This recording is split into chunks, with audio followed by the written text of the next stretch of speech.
Hello and welcome to your weekly Excel tutorial with Dave. Today I'd like to talk to you a little bit about function selection and how to select a function that works for you. Here I've got a list of a few functions that I use all the time and may help you to begin your journey. The sum function will be very helpful to you in that it adds together every value that it's given.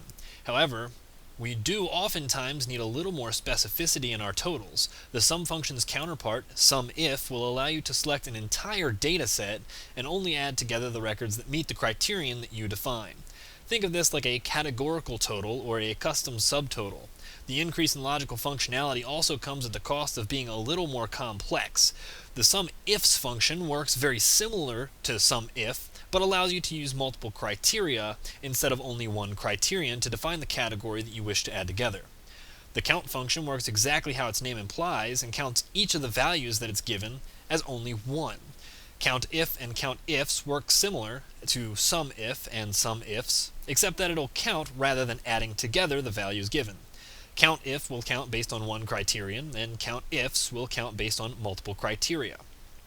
Max, or maximum, and min, or minimum, work the same way and will search all of the values that you give them and display only the largest or the smallest value depending on which function you've chosen.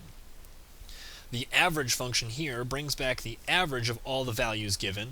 Here Excel takes advantage of the most common type of averaging, also known as the mean. This is calculated by dividing the sum of the dataset by the number of values that the dataset contains. The average types mode and median both have their own functions in Excel.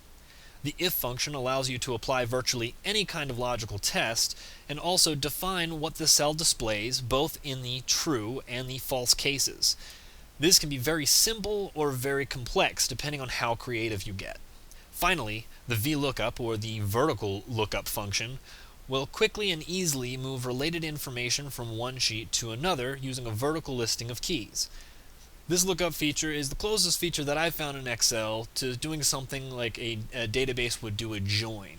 But that we will get into more later. This is just a quick rundown. Please, if you found this video helpful, if you like this video, please subscribe to my channel, and if you have any questions, leave them in the comments or send me a message, and I'll get back to you.